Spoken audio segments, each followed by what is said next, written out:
তিনটা আমল পৃথিবীর বুকে রয়েছে, যে তিনটা আমল রাসূল আকরাম সাল্লাল্লাহু আলাইহি ওয়াসাল্লাম বলছেন যে পৃথিবীতে এর চাইতে শ্রেষ্ঠ আর কোনো আমল নাই। জোরে সোরে একবার বলেন সুবহানাল্লাহ। পৃথিবীতে এর চাইতে শ্রেষ্ঠ কোনো, তাহলে ওই আমলগুলো করা দরকার আছে না নাই? সবাই তো করবো ইনশাল্লাহ। আগেই বলে নেন ইনশাল্লাহ।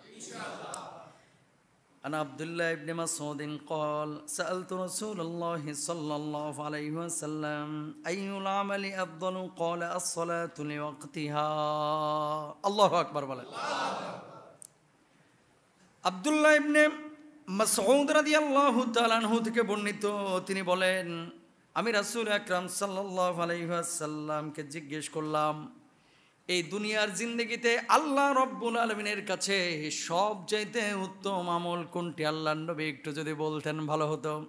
আল্লাহর নবী এক নম্বরে জবাব দিলেন, পৃথিবীর বুকে শ্রেষ্ঠ তিনটা আমল আছে। এক নম্বর হচ্ছে আসসালাতু আলা ওয়াক্তিহা, ওয়াক্ত মতো নামাজ আদায় করা। এর চাইতে বড় কল্যাণকর উত্তম আমল নাই। এক নম্বর আমল কি? সময় মতো নামাজ আদায় করা। প্রিয় ভাইরা আমার, আশপাশে তাকায় দেখেন, অনেক মুসলমান ভাইরা আছে, বোনেরা আছে, মুসলিম নারীরা আছে যারা ওয়াক্ত মতো নামাজ আদায় করে, আর অনেকে আছে ওয়াক্ত মতো নামাজ আদায় করে না। যখন ওয়াক্ত শেষ হয় সেই সময় গিয়ে মুরগির মতো টোকা মারে, আছে না? জুমার আজান দিয়েছে, জুমার নামাজে আপনারা সবাই এসেছেন, জুমার নামাজে আপনারা সবাই এসেছেন আজকে নামাজের জন্য। শুরুতেই কিন্তু মসজিদে এসে হাজির। কিছু আল্লাহর ওলি আছে যারা এখনো গোসলে ঢুকে নাই, টেলিভিশন মোবারক নিয়ে বসে রয়েছে, ঠিক কিনা বলেন? কিছু আল্লাহর ওলি আছে এখনো গোসলে ঢুকে নাই, মোবাইলে এই যে কথা বলতেছে তো চলতেছে, আর উপরে আওয়াজ আছে তো যে কখন ইমাম সাহেব আজানটা দেয়, দ্বিতীয় আজানটা। খুতবার আগে আজান দেবে, বউরে বলবে এই জরিনার মা তাড়াতাড়ি লুঙ্গিটা দে। লুঙ্গি দিয়ে কোনো মতো মাথার উপরে পানি ঢাললো না পাছার উপরে পানি ঢাললো, এটা আর খেয়াল নাই, দিয়ে দৌড় মসজিদে এসে নামাজ পড়ে, মজা পায় না। এই নামাজি মজা পায়?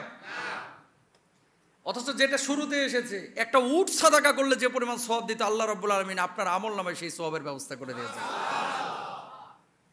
একটা উট পরিমাণ, একটা উটের দাম কত এখন? প্রায় 4 লক্ষ টাকা বাংলাদেশে। তো 4 লাখ টাকার সওয়াব ফ্রি পাচ্ছেন। ঘোড়ার ডিমের মোবাইলে মেসেঞ্জারে আড্ডাবাজি না করলে কি হয়েছে? টেলিভিশনের সামনে বসে না থাকলে কি হয়েছে? নামাজে আসলে একটা উটের সাদাকা যদি আল্লাহ তাআলা সওয়াব দিয়ে দিত, লাভ কম হইতো না বেশি? প্রিয় ভাইরা আমার, তাহলে এক নাম্বার পৃথিবীর বুকে শ্রেষ্ঠ আমল, এর চাইতে বেশি আর কোনো শ্রেষ্ঠ আমল নাই। সে আমলটা কি? ওয়াক্ত মতো নামাজ আদায় করা। সুবহানাল্লাহ বলেন। এই জন্য রব্বুল আলামিন বলছেন ইন্নাস সালাতা কানাত আলাল মুমিনিনা কিতাবাম মাওকুতা। ওয়াক্ত মতো নামাজ আদায় করা এটা মুমিনের জন্য ফরজ করে দিয়েছেন কে? আল্লাহ। তাহলে ওয়াক্ত মতো সবাই নামাজ আদায় করব ইনশাআল্লাহ। শুধু জুমার নামাজ না, যোহর পড়তে হবে, আসর পড়তে হবে, মাগরিব পড়তে হবে, এশা পড়তে হবে, সময় মতো পড়তে হবে। শুকুমুনশি হওয়া যাবে না, খালি শুক্রবারে নামাজ পড়ছে, এরকম হওয়া যাবে না। প্রত্যেক ওয়াক্তে আমরা যাব। এক নাম্বার পাইলাম। 2 নাম্বার, আব্দুল্লাহ ইবনে মাসউদ রাদিয়াল্লাহু তাআলা আনহু যখন প্রশ্ন করেছেন, আল্লাহর নবী জবাব দিলেন, ক্বালা কুলতু সুম্মা আইয়ুন? ক্বালা রাসূলুল্লাহ সাল্লাল্লাহু আলাইহি ওয়াসাল্লাম বিররুল ওয়ালিদাইন।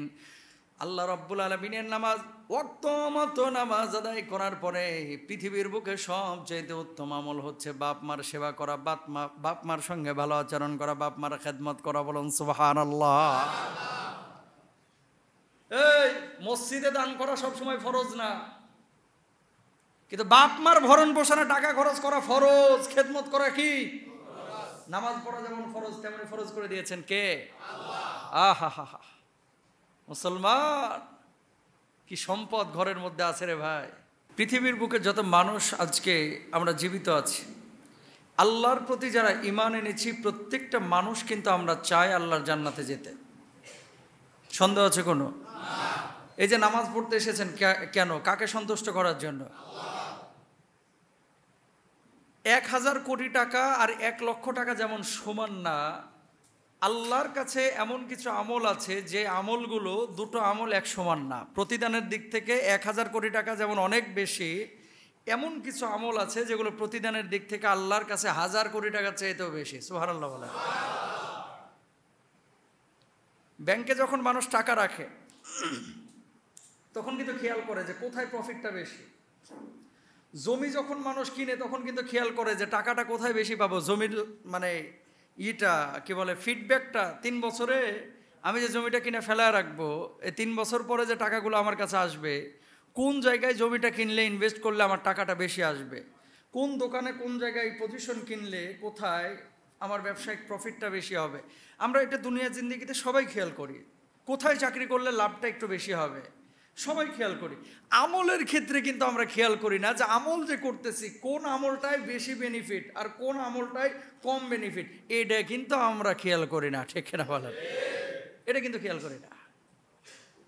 এবং আরেকটি বিষয় হুজুরের কাছে আমাদের প্রত্যাশা আছে, সেই প্রত্যাশাটা হচ্ছে উনি যেভাবে আগে দাওয়াতি কাজ করেছেন সেভাবে অবশ্যই দাওয়াতি কাজ তো তিনি করবেন ইনশাআল্লাহ তাআলা।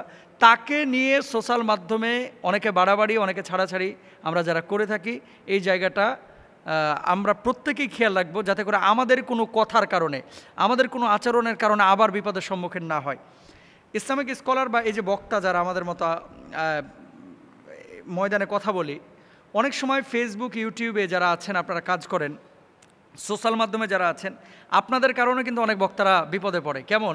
অনেক বক্তারা কি করে, কিছু কিছু জায়গায় দেখা যাচ্ছে একটা হুঙ্কার দিয়েছে, পুরো আলোচনাটা আগ পিছ না করে শুধু হুঙ্কারের জায়গাগুলো ফ্ল্যাশব্যাকে ইউজ করে। তো এগুলো প্রশাসনের নজরে আসলে অনেক সময় কিন্তু এটা ব্যাড ইফেক্ট পড়ে। তো এই ক্ষেত্রে খেয়াল করতে হবে যে আমাদের আগে এবং পরে হুজুর কি বলতেছেন সেই জায়গাগুলো আমরা খেয়াল করব ইনশাআল্লাহ তাআলা। সোশ্যাল মাধ্যমে যারা আপনারা আছেন, যারা সোশ্যাল মাধ্যমে অ্যাক্টিভ আছেন, তারা আপনারা বিষয়টা খেয়াল করবেন। আর হুজুরের সাথে আমার ব্যক্তিগতভাবে অনেক আগে থেকেই পরিচয় আছে। তিনি অত্যন্ত ভালো মানুষ, অমায়িক মানুষ, এবং পলিটিক্যাল কোনো বিষয় থাকতে পারে, সেই বিষয়গুলো তো আসলে আমরা ছোট মানুষ, এত গভীরে তো আমরা যেতে পারবো না। ব্যক্তি জগৎ সবার আলাদা আলাদা থাকতে পারে, কিন্তু সেই জায়গাগুলো থেকে ওনাদেরকে সমর্থন করা উচিত। আল উলামা ওয়ারাসাতুল আম্বিয়া, তারা হচ্ছে নবীদের ওয়ারিস। তিনি বুখারী শরীফ পড়ান, তিনি হাদিসের কিতাবগুলো পড়ান। যারা হাদিস পড়ান, সনদ খেয়াল করলে দেখবেন একটার পর একটা একটার পর একটা একটার পর একটা ওস্তাদ কিন্তু এক জায়গায় গিয়ে ঠেকেছে। একেবারে রসুল আকরাম সাল্লাল্লাহু আলাইহি ওয়াসাল্লামের সাহাবীদের থেকে নিয়ে সাহাবী পর্যন্ত, তাবেঈ পর্যন্ত, তারপর আল্লাহ রসুল সাল্লাল্লাহু আলাইহি ওয়াসাল্লামের পর্যন্ত এই সনদগুলো মিলানো যায়। অনেক স্কলার আছে বাংলাদেশে যে তার ওস্তাদ সেই, তার ওস্তাদ সেই, তার ওস্তাদ সেই, এভাবে ইমাম বুখারী রাহিমাহুল্লাহ পর্যন্ত ঠেকেছে, তারপরে সেখান থেকে আল্লাহ রসুল সাল্লাল্লাহু আলাইহি ওয়াসাল্লাম পর্যন্ত ঠেকেছে। তো ওনারা হাদিসের দার্স দিয়ে থাকেন এবং মুহাদ্দিস, তারা হচ্ছে নবীদের ওয়ারিস। আলেমদেরকে ভালোবাসলে আল্লাহ সুবহানাহু ওয়া তাআলা খুশি হন, এবং আলেমকে ভালোবাসা বলে নবীকে ভালোবাসা, নবীকে ভালোবাসা মানে আল্লাহ সুবহানাহু ওয়া তাআলাকে ভালোবাসা। সবসময় আলেমদের প্রতি আমরা ভালো ধারণা রাখবো এবং তাদেরকে মহব্বত করব, আল্লাহ তাআলাকে মহব্বত করা হবে ইনশাআল্লাহ তাআলা। আর ওস্তাদের ব্যাপারে আপনাদের কাছে বিশেষ করে, যেহেতু এটা সোশ্যাল মাধ্যমেও যাবে আলোচনাটা, অনেক সময় ইসলামিক স্কলাররা এই যে আল্লামা মামুনুল হক সাহেব বলেন, খালিদ সাইফুল আইয়ুবী বলেন, ডক্টর মিজানুর রহমান আজহারী সাহেব বলেন, আমাদের মতো কিছু ছোটোখাটো যারা ভাইরা আছি, মাহফিলে যাওয়ার পরে কমিটি কিছু কথা বলে, কেমন, হুজুর আজকে কিন্তু কাঁপায়া দিতে হবে, হুজুর আজকে কিন্তু গরম ওয়াজ করতে হবে। এই যে কাঁপানো, ভূমিকম্প তোলা, গরম ওয়াজ করা, এগুলো আপনারা কোনো বক্তাকে বলবেন না প্লিজ। আপনারা বলবেন যে কোরআন হাদিস থেকে স্বাধীনভাবে নিট অ্যান্ড ক্লিন কথা বলেন। এ কাঁপানো, ঝাঁকানো, ভূমিকম্প তোলা, গরম করা, এগুলো অনেক সময় বলে বক্তার উপরে প্রেশার ক্রিয়েট করেন যে ঢাকা থেকে নিয়ে এসেছি, হুজুর একটু গরম করতে পারলো না। এই ধরনের আচরণগুলো আল্লাহ তাআলা আমাদেরকে যেন না করান, আমরা সবাই চেষ্টা করব। হুজুর মুক্ত বাতাসে এসেছেন, আল্লাহ তাআলা তাকে নিয়ে এসেছেন, তিনি আমাদের মধ্যে থাকবেন ইনশাআল্লাহ তাআলা। তার হায়াতে, রিজকে, ইলমে, আমলে বারাকা দান করুন। এই 3 বছর যে ক্ষতিটা হয়েছে উনি ময়দানে না থাকার কারণে, এই ক্ষতিটা পুষিয়ে আবার যেন তিনি দাওয়াতি ময়দানে কাজ করতে পারে, আল্লাহ সুবহানাহু ওয়া তাআলা সেই তৌফিক সবাইকে দান করুন, হক কথাগুলো যেন সুন্দরভাবে বলতে পারে। আমরা সবাই সবার জন্য দোয়া করব, আল্লাহ তাআলা সবাইকে ভালো রাখুন, দোয়া করি।